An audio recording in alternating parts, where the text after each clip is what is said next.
Quem já teve uma experiência anômala, estranha, supostamente sobrenatural, levanta a mão aí, hein? Eu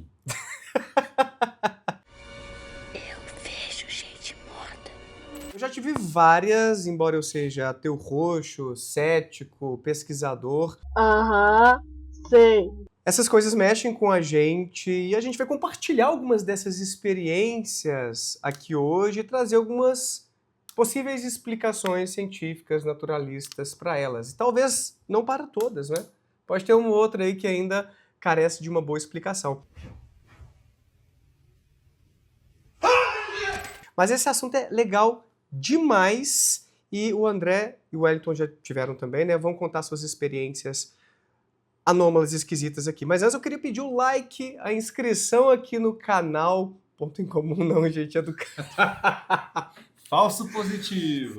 Falso positivo. Inclusive, apresentemos o falsinho a eles, não é mesmo? Falsinho. Tá carregando as farsas. Carregando as faces. E se ele passa na sua casa de madrugada, puxando Cuidado. o seu pé, cuidado, viu?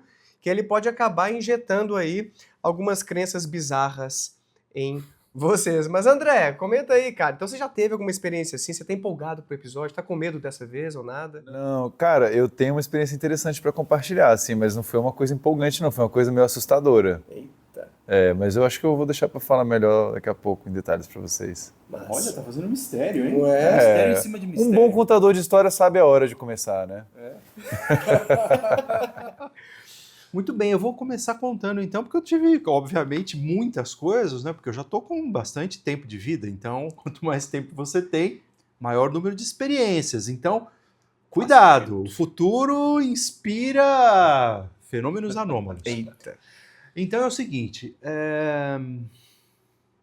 Por qual você vai começar? eu tô tentando não melar um outro episódio que a gente vai ter, né? Sobre as falcatruas? Sobre as falcatruas. Então eu vou começar com uma coisa que não me parece ser falcatrua, tá bom? Tá. É o seguinte, eu tive o contato com uma pessoa, não vou dizer em que circunstância, Uhum. que me contou um sonho. Uhum. E nesse sonho ela dizia assim, Wellington, eu vejo você numa festa, muitas pessoas, e aí o anfitrião te apresenta por uma garota. Uhum. E essa garota, você acabou se interessando por ela, se aproxima dela, começa a conversar com ela, e no momento em que você se aproximou dela e começa a conversar, um barulho é ouvido por vocês dois, vocês olham assustados, e aí duas pessoas com um capuz na cabeça estão por ali e vocês percebem que são ladrões. Um desses ladrões vai até você, vai em sua direção e arranca esse seu calendário dourado aí. Eu tinha um calendário dourado que minha avó tinha me dado com uma pedrinha no dia 12 de abril, que é o dia do meu aniversário. Uhum. Tá certo? E aí, esse sujeito com um capuz na cabeça arranca esse calendário dourado e sai correndo. E aí o sonho acaba. Eu achei que era, digamos, alguma coisa que é facilmente explicado por uma fantasia, por sei lá, uma imaginação, etc. Passados 2 meses, para encurtar bastante a conversa, eu sou convidado para uma festa de uma pessoa que eu conhecia, mas não era tão próxima.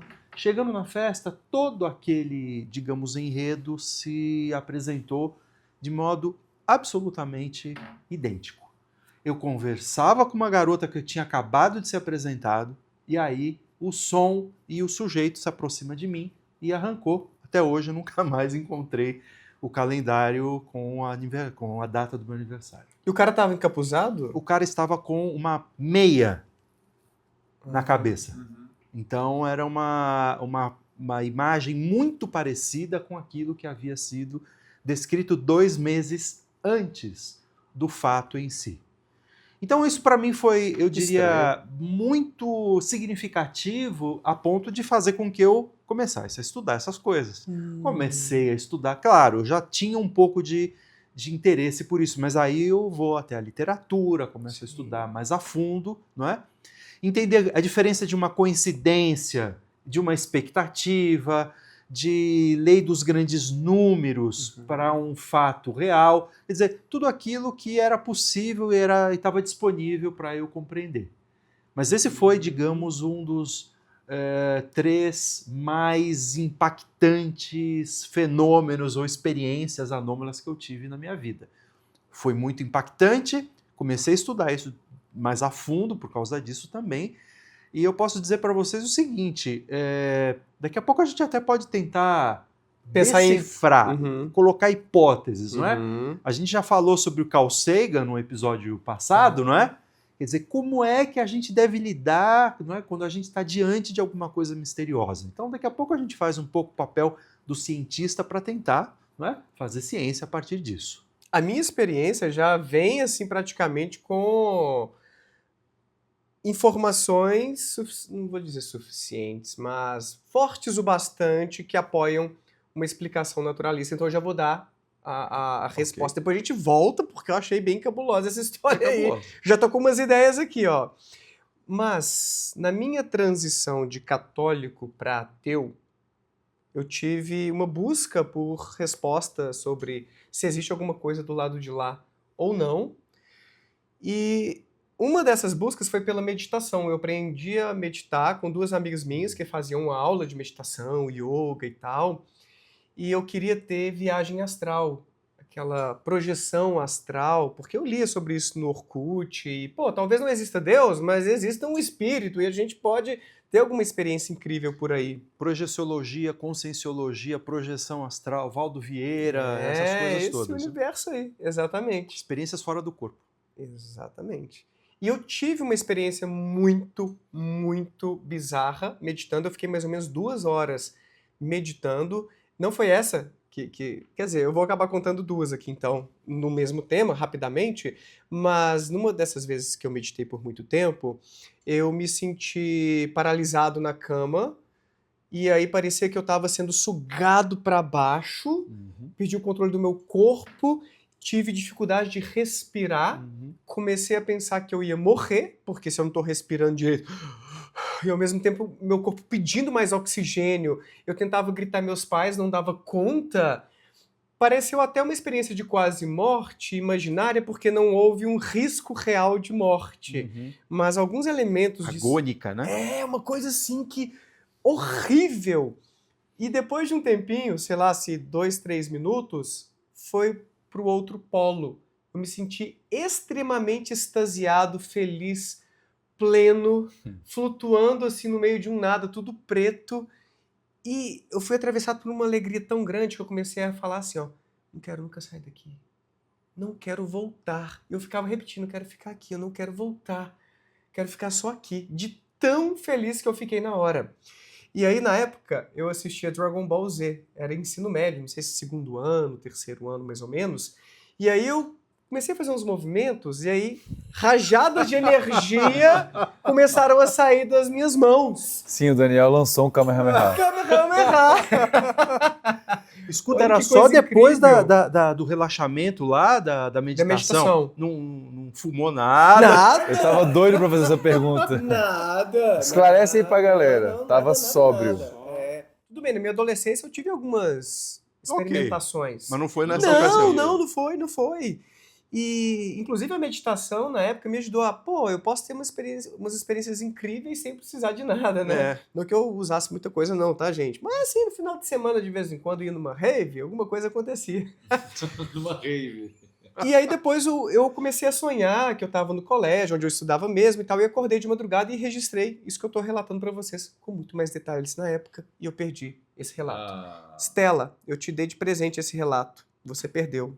Estela, ela perdeu? Perdeu esse relato. Ah. Mas às vezes ela acha naquela caixa lá no cantinho. Exatamente. Cara, eu queria todos esses detalhes. Mas eu acho que o mais importante eu me lembro, que é basicamente isso que eu relatei. E aí eu continuei meditando, porque eu queria ter mais experiências assim, porque isso pareceu tão incrível pra mim que talvez haja uma alma mesmo.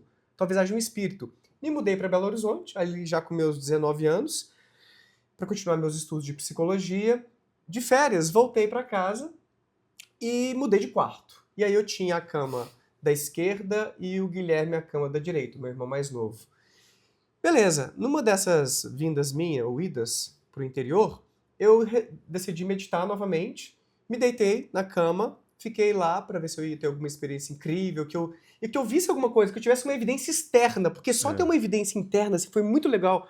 Pô, pode ter sido meu cérebro, pode ter sido um sonho bacana que eu tive, por que não? Sei lá. Um sonho muito vívido. Muito vívido. Mas existe muito isso, incrível. sonho vívido é uma coisa conhecida, né? Paralisia do sono ali no início, induzida pela meditação, quem sabe. Sonho, sonho vívido que não é a mesma coisa de sonho lúcido. Que não é a Depois, mesma depois a gente pode coisa. falar, mas... Podemos. É.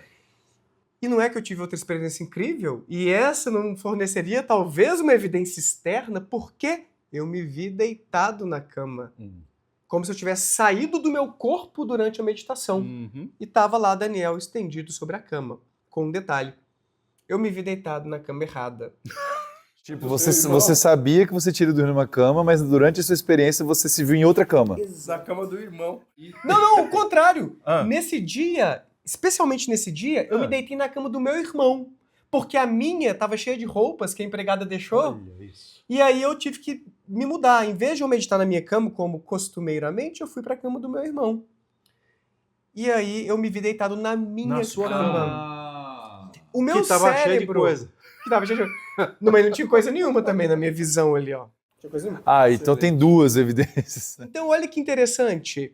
A experiência que eu tive foi incrível e pareceu mesmo que eu saí do meu corpo, mas eu me vi na cama errada. Será que eu realmente saí do corpo e lá no mundo invertido as coisas se invertem mesmo? E os montes de roupa somem?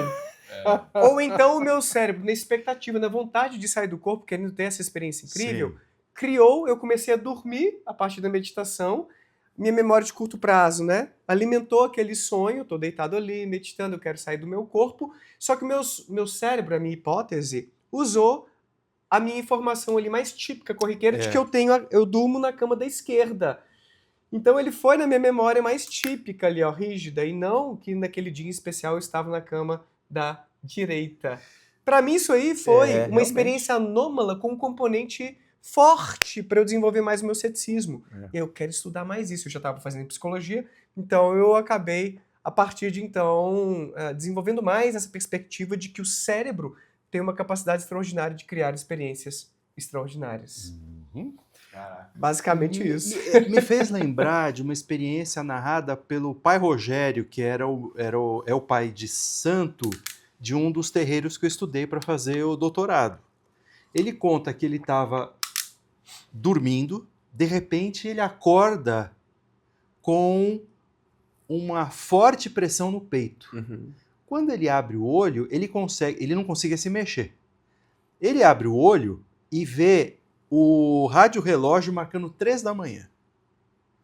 E ele então começa a ouvir um barulho do lado assim e uma respiração. E ele é pai de santo, de Umbanda. E quando ele consegue virar assim o olho, ele diz, era o Exu que eu recebo. E ficou aquela agonia, porque eu com aquela pressão no peito e não conseguia me mexer, e o Exu respirando, fungando na orelha dele. E ele, Que então, tenso, não hein? sabe o que fazer, não é? E é muito interessante porque os relatos, não é, transculturais, portanto, em outras culturas, falam do mesmo tipo de evento. Uma pressão no peito e uma mistura entre o mundo da vigília e o mundo da fantasia, o mundo onírico dos sonhos. Então parece que existe uma espécie de base fisiológica comum, ou neurofisiológica comum, e que cada cultura vai preencher com o elemento. Tem a pisadeira, Sim. não é? Que também é uma interpretação cultural para esse mesmo fenômeno. Então, por exemplo, na Inglaterra tem a Old Hag, que é uma espécie de bruxa velha, não é? Que também coloca o joelho em cima do peito do sujeito. É muito curioso isso. Que parece que existem experiências que advêm, que aparecem a partir de alguma mudança fisiológica comum no ser humano. Né? Eu me lembrei também agora que o Durkheim fala sobre como o sonho foi, de algum modo, a justificativa para a separação do corpo e da alma. Que legal. Nas várias culturas que ele estudou. Então parece que, por exemplo, sonho, que é uma coisa absolutamente comum, convencional, todo mundo passa por isso, pode também ter por trás da experiência de paralisia do sono, né, alguma experiência, digamos, comum da humanidade, que pode, a partir dela, resultar em crenças, sistemas religiosos. Os americanos que acreditam mais em alienígenas, abduções, e Sim. têm essas experiências com mais frequência do que pessoas de outros países. Então, esse caldo cultural acaba injetando o Hollywood. seu significado, a sua interpretação de experiências que são humanas, Exato. dando esse contorno mais místico, espiritual ou alienígena, dependendo da sua cultura. A sua experiência é nessa linha também, André? Total, eu tô aqui me segurando para não falar, porque o Wellington mencionou e foi exatamente, a minha experiência foi muito parecida com esses relatos aí de pisadeira. Depois disso, na época eu não conhecia, né? Na época eu tinha uns 12 anos, 11 anos. Eu não conhecia absolutamente nada sobre isso, né? E acho que o que me influenciou mais era o gosto que eu tinha um pouco pelo filme de terror. Eu sempre gostei muito de filme de terror. Na época eu tinha mais medo. Hoje em dia eu consigo assistir praticamente qualquer filme de terror, não me dá medo, não fico com pesadelo nem nada. Acho que agora já está bem consolidado. Mas uns 12 anos eu ainda teria um receio, assim, eu lembro de assistir filmes como Exorcista e tal. Eu acho que influenciou no que eu interpretei. Porque olha que interessante, vocês já tiveram experiência de paralisia do sono, assim? Não. Você já teve, né? A gente já conversou sobre isso. Porque assim, me disse depois se você acha que bate com o que você viveu, mas é tudo muito confuso. Quando você passa por essa experiência é muito confuso. Eu acho que algumas coisas a gente vai preenchendo depois. A gente vai interpretando, a gente vai gravando de um jeito que não é exatamente o que a gente viveu. Porque se eu for tentar ser o mais objetivo possível com o que eu vivi, eu diria o seguinte, que eu fui dormir normal, como qualquer outra noite, e aí eu acordei no meio da noite, mas de um jeito estranho. Eu não acordei como eu geralmente acordo. Quando você acorda. Mas não foi exatamente isso. Eu lembro que eu abri os olhos, eu consegui enxergar, mas o meu corpo estava completamente assim, parado, e eu não conseguia mexer. Então, assim, literalmente, paralisia do sono. Eu estava paralisado num momento em que eu não estava nem exatamente totalmente dormindo, nem exatamente totalmente acordado. Eu estava ali numa espécie de zona cinzenta, intermediária. Então, eu não estava... Eu lembro de abrir os olhos, eu lembro de ter alguma capacidade de consciência de que eu estava dormindo, de que eu estava deitado na cama, de que o meu corpo estava parado. E eu lembro de sentir algo muito esquisito, que é essa parte mais da criatura, da entidade sobrenatural que muita gente relata. Eu lembro de sentir alguma coisa assim pesando. Alguma coisa pesando. Não, é muito universal. Se você vê os relatos de paralisia do sono, quase todos, 99%. Alguma coisa em cima, assim, alguma coisa... que é difícil de explicar o que é essa coisa, porque eu não acho que eu vi essa coisa. Eu acho que eu senti e imaginei o que poderia ser. E quando o meu cérebro foi em busca de uma interpretação para aquilo, ele tinha certas coisas à disposição dele, né, que tem a ver com a minha história de vida. Então a imagem que eu tenho hoje, quando eu lembro dessa história e vem na minha memória o que poderia ser essa criatura ou essa coisa, eu tinha a sensação de uma criatura, de uma entidade. Eu não consegui vê-la, eu acho que não dava para ver. Eu tenho até uma imagem na minha cabeça, mas eu acho que isso foi uma coisa que eu criei depois, assim. Mas eu não acho que eu vi. Eu senti que tinha uma coisa estranha perto de mim, não sei exatamente aonde ela estava, mas estava perto, era uma coisa esquisita, estranha, que ficava lá parada. E tem um quadro muito famoso sobre paralisia do sono, né, que é um tipo um diabinho, assim, sentado em cima da pessoa. É essa vibe aí, entendeu? De uma coisa perto, parada ali, não faz nada, não fala, enfim, essa parte da respiração talvez eu tenha vivido, mas eu não me lembro muito bem.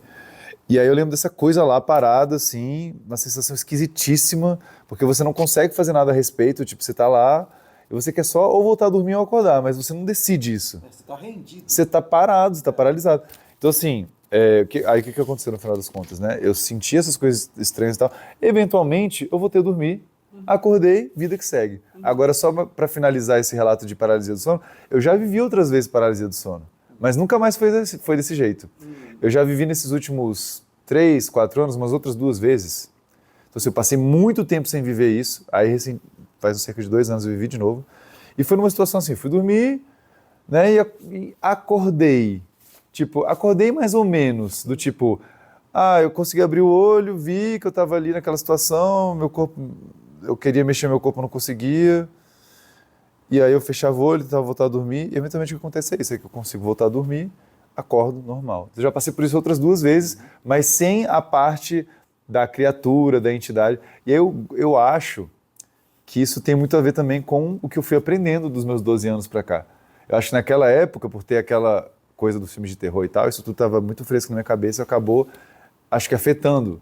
Agora, depois disso, quando eu já entendia de paralisia do sono, quando eu passei por ela de novo, foi tipo assim, paralisia do sono, né? Olha aí, interessante, tô aqui parado, né? Bacana. Vou fechar o olho aqui, daqui a pouco passa. E foi isso. Agora, as pesquisas, né, em psicologia falam dos estados hipnagógicos e hipnopômpicos, né? Que é quando você está começando a dormir ou quando você está começando a acordar. E curiosamente é quando mais acontecem os relatos de abdução, de contato com criaturas, né? Exatamente porque é o momento em que a tua racionalidade está começando a ir para o brejo, né? Então, é quando a fantasia irrompe a consciência e você começa a misturar todo tipo de informação, né? É onde a imaginação vai rolar solta. E aí você vê que tem, quando você vê os relatos desse tipo de experiência que você está falando, nesses momentos de adormecer ou estar acordando, o que mais muda é qual é a criatura. Pois é. Mas os relatos são muito parecidos, né? Seja o alienígena, seja o demônio, seja o espírito. Eu já vi um cachorro. Hã? Eu já vi um cachorro. Eu acordei, Um cachorro? meio assim, tinha um cachorro preto sentado ali do lado da minha cama. Que cachorro é esse? Fiquei olhando no espaço de 5 segundos e ele evaporou. Você sabe que tem um pesquisador inglês que estuda a aparição de cachorros? É mesmo? Nossa. Pretos. É mesmo? Particularmente pretos. Passo meu e-mail pra ele. Pois ele vai adorar de ter mais esse relato. Pois é, já vi um menininho abaixando pra debaixo da minha cama também. Uou, cara, você tinha bons motivos para ser um crente em, em fenômenos paranormais. Eu já vi minha... crente. É, exato. Minha bisavó, depois que morreu, apareceu pra mim enquanto eu tomava banho. Apareceu, dê mais detalhes. No azulejo do banheiro, o rosto dela. Ah. Surgiu assim, ela tinha acabado de morrer, talvez um dia, uma coisa assim. Eu tava meio impressionado, né? Foi a primeira perda na minha vida. E aí eu lá tomando banho, não sei se eu tava pensando, não me lembro, sobre morte, o Foi que é muito isso de espontâneo. morrer. Aí eu, sei lá, se eu ia pegar o sabonete aqui, o rosto dela aqui, do lado. Aí eu assustei assim e já não tava mais lá.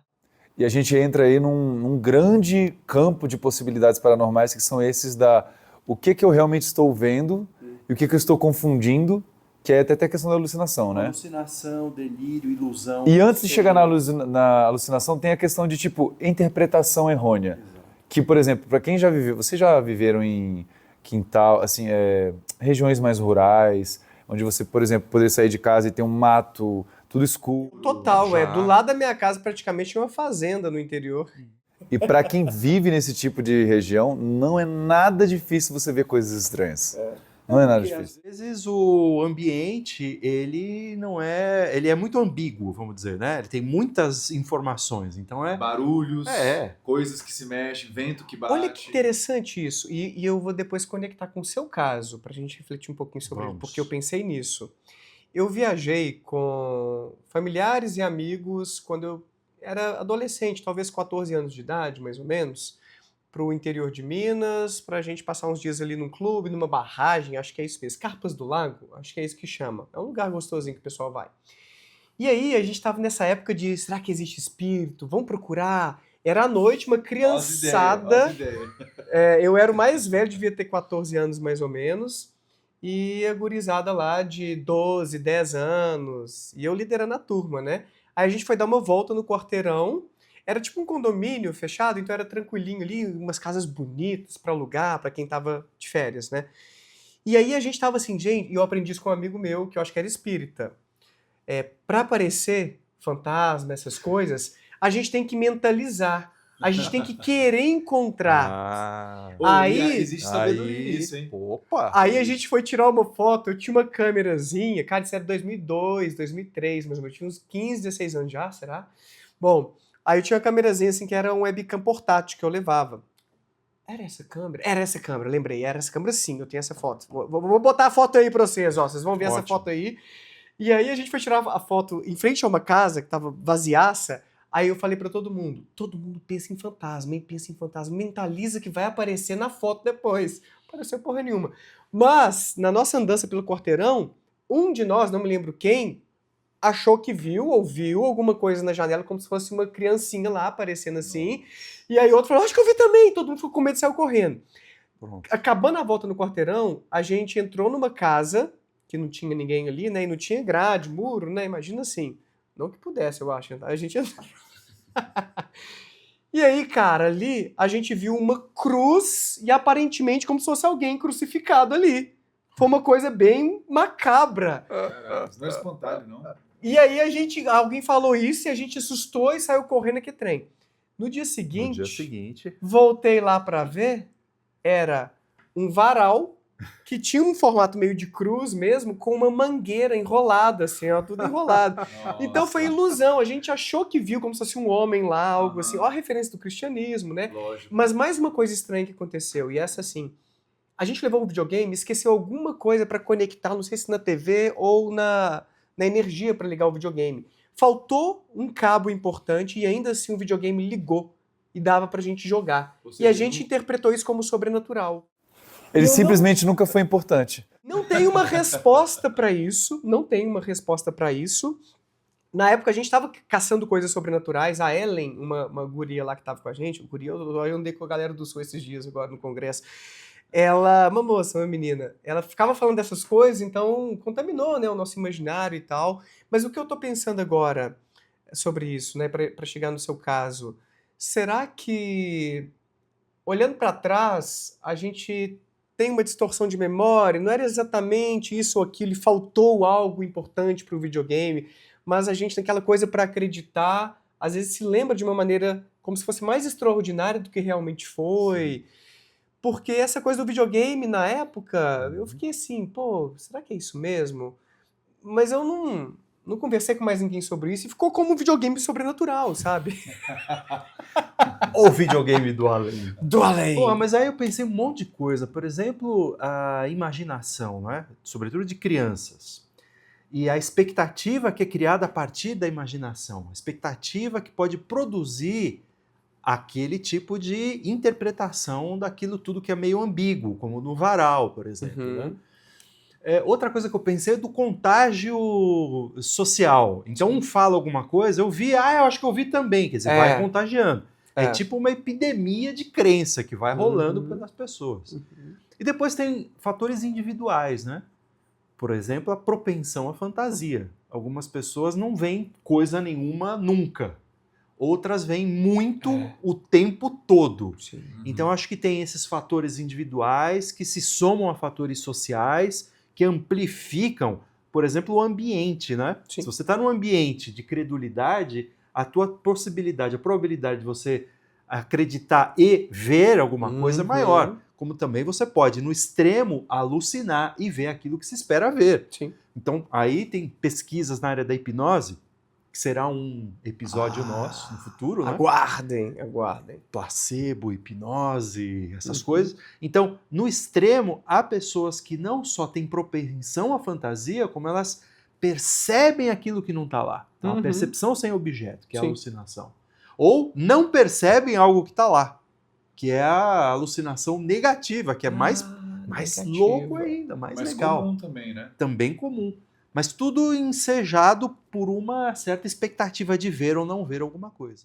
Pois é, inclusive sobre isso, eu li um autor chamado James Fodor recentemente, que analisou a ressurreição de Jesus, levantando uma série de hipóteses naturalistas para entender o que pode ter acontecido.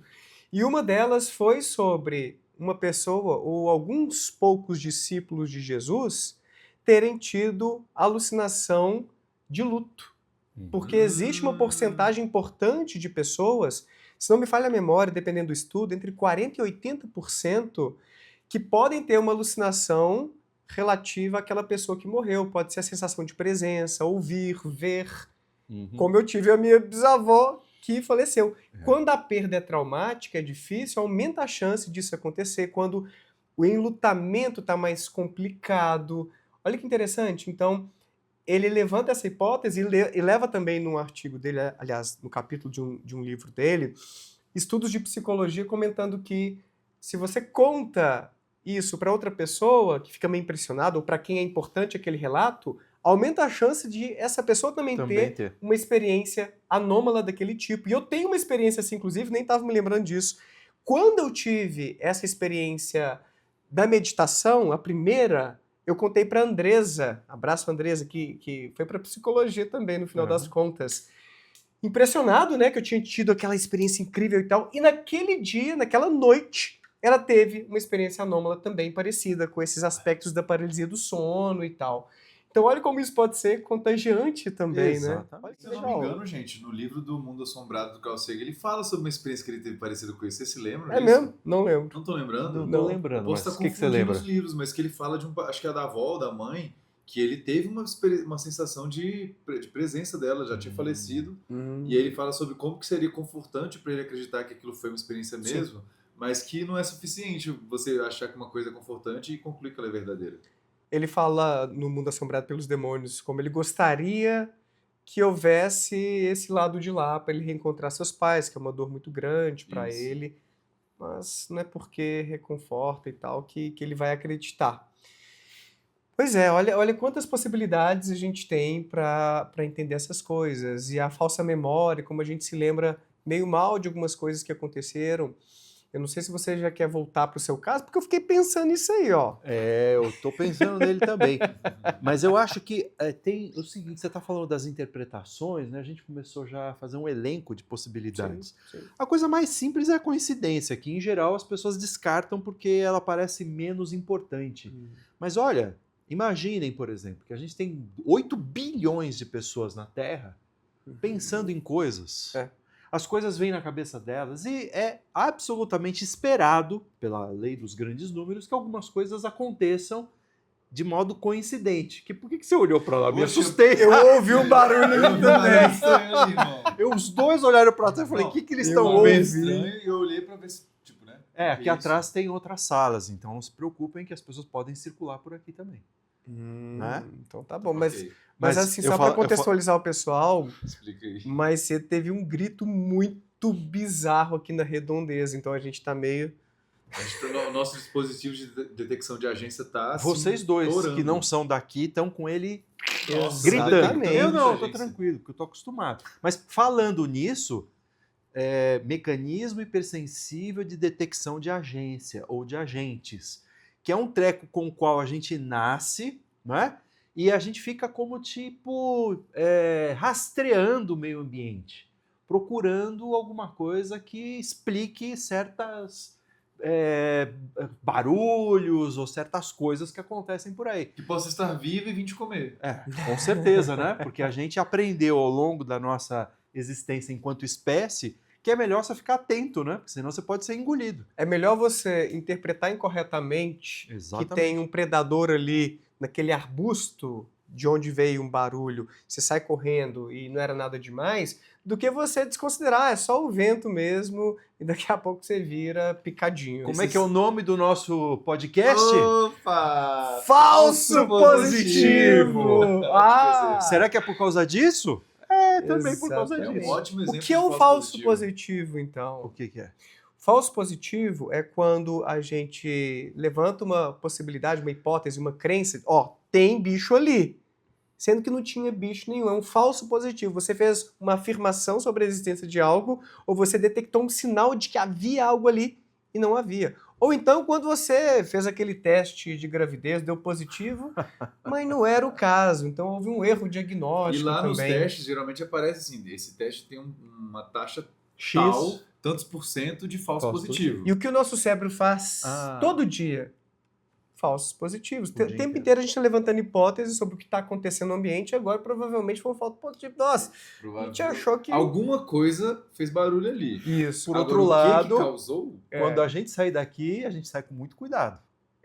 Porque pode não ter sido isso. É melhor Pode sair não daqui ter com sido. cuidado de não ter acontecido nada Claro. do que sair daqui tranquilão e desprevenido. Não é. Eu queria fazer uma ressalva, aproveitar rapidamente, porque essa hipótese do mecanismo hipersensível de detecção de agentes, embora seja muito popular, alguns autores da psicologia da religião questionam o embasamento empírico. A gente não tem isso localizado exatamente no cérebro, ainda tem certa controvérsia. Uhum. Agora, muitos outros comentam que, mesmo não havendo isso, nós temos uma propensão muito grande, basicamente um instinto, para desenvolver a mentalização, ou essa nossa capacidade de imaginar o que se passa na cabeça dos outros.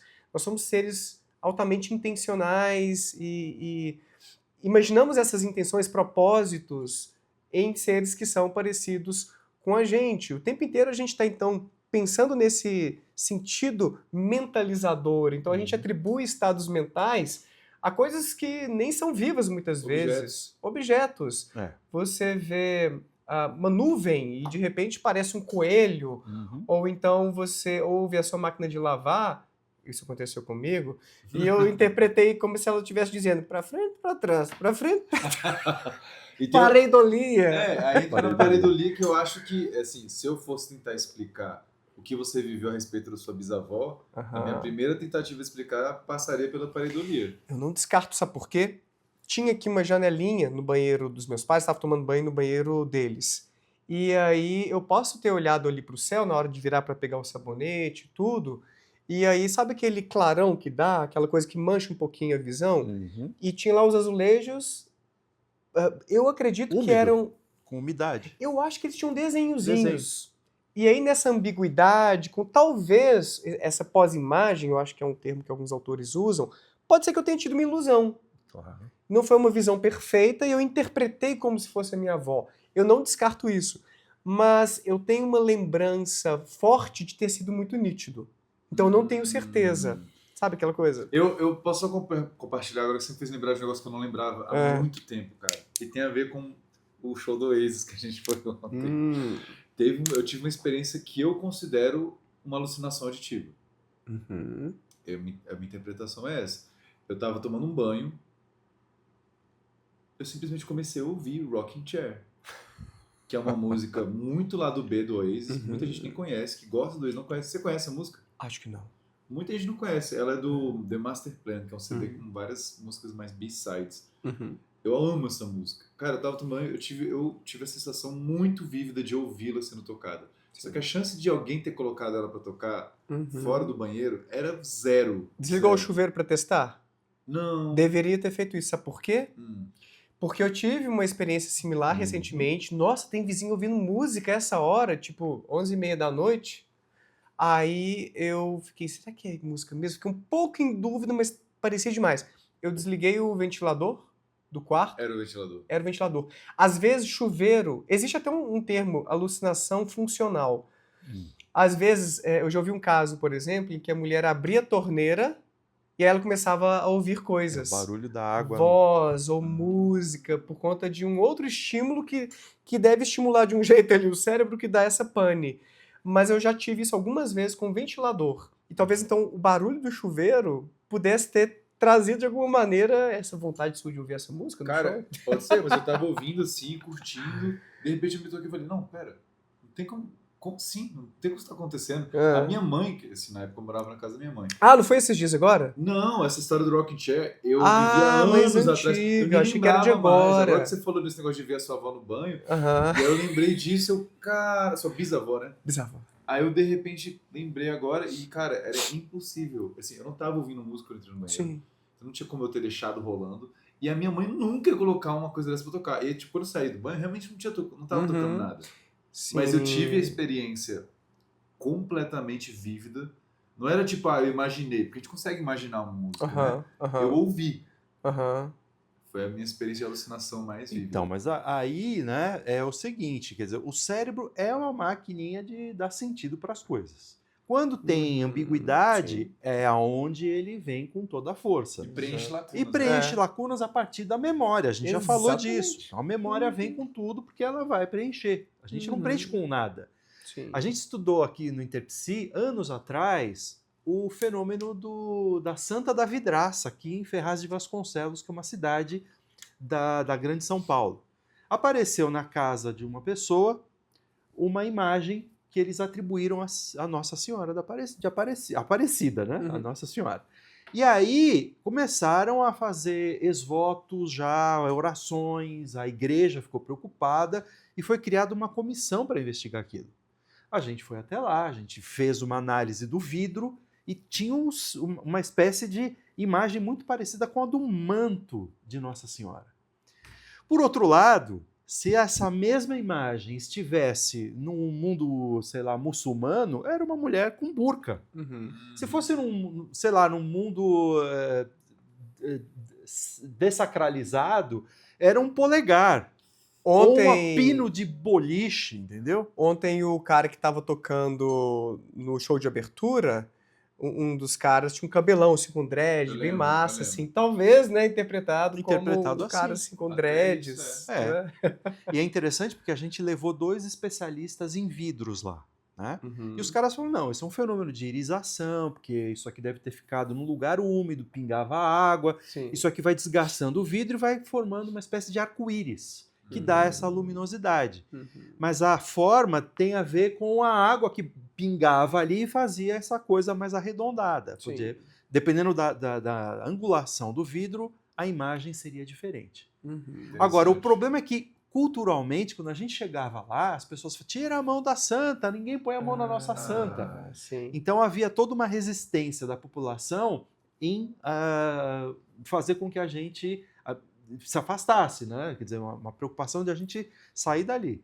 Que a gente não chegasse perto. A santa é nossa, essas coisas, né? Uhum. E é muito curioso porque os especialistas em vidro não estavam nem um pouco preocupados com esse aspecto cultural, porque o negócio deles é físico-químico. Meramente técnico. Técnico, né? Então, eu acho que do ponto de vista da psicologia social, né?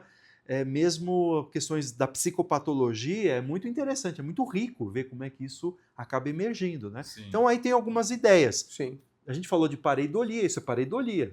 Você interpreta Caso de acordo clássico. com memória. Sim. A gente falou de mecanismo hipersensível de detecção de agência. Uhum. A gente está falando de alucinação. A gente está falando de aspectos individuais, Falsas memórias. falsas memórias, coincidência. Paralisia do sono. Mas tem uma última coisa que a gente não pode deixar de falar. Que é a falcatruagem braba. É. Sim. A pseudagem nua e crua. Mas antes da pseudagem nua e crua, Você quer falar do caso? aquele sonho lá, você não tem nenhuma hipótese, assim, porque eu achei ele bem... Eu tenho a minha também aqui. Fala. Não, fala primeiro, Daniel. Eu levanto uma hipótese de que pode ter havido alguma alucinação ou ilusão mnemônica, essa distorção de memória. Ou seja, retroativamente, quando você teve essa vivência, essa experiência, você pode ter construído ali. Construído uma memória do sonho. Colocado alguns detalhes, algumas coisas ali que davam mais match com o que aconteceu, sem que eles tenham de fato sido relatados inicialmente. Essa é uma possibilidade. Isso é bonito, porque me lembrou das pesquisas da Elizabeth Loftus. Ah, sim. Não é? Acho que vale a pena lembrar. Sim. Uhum. Inclusive bate 100% com o que eu tava pensando. Eu ia falar déjà vu. Hum. Pra mim, isso que você tá descrevendo é praticamente a mesma coisa que um déjà vu. Que é o quê? A pessoa... Quer dizer, tem várias formas possíveis de acontecer o déjà vu, mas o resultado final é bem parecido. Que a pessoa tem a sensação 100% clara e vívida de que ela tá passando por algo que ela já passou. Uhum. Então, eu acho que é uma possível manifestação de déjà vu. Mas no caso dele, diferentemente do déjà vu, ele teve o contato com essa pessoa, não foi uma coisa assim, uma sensação, uma impressão de que eu já vivi isso. Sim, era um sonho. Já né? me relataram isso aqui, Uhum. sabe? Eu acho que tinha um elemento de memória mais importante, que no déjà vu eu já tive isso várias vezes e parece que eu brincava quando eu era criança e tinha. O mundo tá repetindo. Isso já aconteceu comigo. É fora da Matrix. Mas só para a galera lá saber, quando a gente fala de falsas memórias e das pesquisas da Elizabeth Loftus, é bom lembrar, por exemplo, daquele experimento legal com carros batendo, Aham. não é? Então, Sim. ela mostrava para a galera um carro dando uma porrada no outro carro. E aí ela perguntava para as pessoas assim, que velocidade estava o carro quando eles se encostaram? Para um segundo grupo, que velocidade estavam os carros quando eles se arrebentaram? E por último, qual era a velocidade dos carros quando eles se esbagaçaram? Então, a memória, ela era, de algum modo, dirigida por essas palavras. Pelo jeito de perguntar. Pelo jeito de perguntar. No nosso caso, no jeito, não é, vamos supor que a expectativa social está colocada ali. Então, o que dá o drive, não é? O que dá a condução da coisa é um pouco aquilo que eu estou esperando que aconteça. Então, aí a minha memória é tão vívida, não é? Que eu vou dizer que ela é muito confiável com o meu relato. E aí eu lembro o carro batendo de acordo com a velocidade, a porrada que eles deram. Então você percebe que a memória não é uma coisa que ela se dá, é uma coisa que você constrói. Então eu acho muito boa a ideia de pensar que quando eu conto agora para vocês, eu estou contando aquilo que eu tive como experiência no momento em que eu estava sendo roubado. E aí, quando eu estou sendo roubado, eu falo daquele caso de acordo com o que está acontecendo agora, e não com aquilo que eu ouvi de verdade. Né? Então, o que faz o drive é o que aconteceu durante o assalto. Né? Eu acho isso espetacular. É uma possibilidade. A gente não pode confiar cegamente na nossa memória. Não. E as pesquisas mostram isso, não é, Wellington? Não é para dizer, gente, que então premonição não existe, ou então nada paranormal é possível. É possível, só que a gente tem que descartar essas hipóteses mais plausíveis, mais simples, que têm um embasamento interessante na pesquisa, antes de a gente concluir qualquer coisa. E que a pesquisa, no final das contas, seja o árbitro mais importante para nós, no final das contas. Mas a gente volta nesse seu caso mais vezes aí adiante, porque antes de a gente finalizar, eu acho que vale a pena vocês saberem que, como o Wellington já estava antecipando, nem todas as experiências que parecem sobrenaturais, místicas, paranormais, são fruto da nossa imaginação, são confusões ou ignorância de alguém que, não entendia de um assunto, de um fenômeno. Às vezes, há um picareta na área. Uma pessoa... Olha lá. Como é que é o nome do nosso... Falsinho. O falsinho tá carregando a falsidade. Tá ali, né? Na orelhinha dele. Na orelha. Olha lá, A gente vai sempre trazer o falsinho aqui. Cuidado com o falsinho. Conte um caso aí, só para deixar essa palhinha de alguma falcatrua, porque a gente vai ter, ou a gente deixa pro episódio, só com esse tema. Ai, que legal. Vamos deixar pro episódio? Vamos deixar então. Vamos deixar todo mundo agora apreensivo, O próximo episódio vai ser sobre isso? Pode ser. Pode ser. Eu acho uma boa. Pô, então tá, Então, vou deixar. Se vocês gostaram então desse papo, se liguem que o próximo episódio vai ser sobre as falcatruas nesse mundo espiritual, religioso, das pseudociências. E se você está gostando, acredita no nosso projeto aqui de disseminação do pensamento crítico, da ciência, de uma forma sempre saudável, edificante, nos patrocine! Aqui embaixo tem um link, participe da nossa vaquinha para poder fazer tudo isto acontecer. Se não for possível apoiar financeiramente, deixando o joinha por aí, se inscrevendo no canal e contando aqui embaixo a sua experiência anômala, já vai estar bom demais. A gente pode ter uma sessão de comentários das experiências anômalas Sim, do boa. nosso público. Vamos analisar e tentar entender o que pode ter de explicação ali, né? Exatamente. Deixem sem aqui. colocar que é por causa disso, mas geralmente essas experiências elas seguem certos padrões, né, Wellington? Exatamente. A gente vai aprender muito de psicologia fazendo isso também, né? Então, certamente. tente enganar o cético. Valeu, gente. Um abraço. Até a próxima. Tchau. Tchau.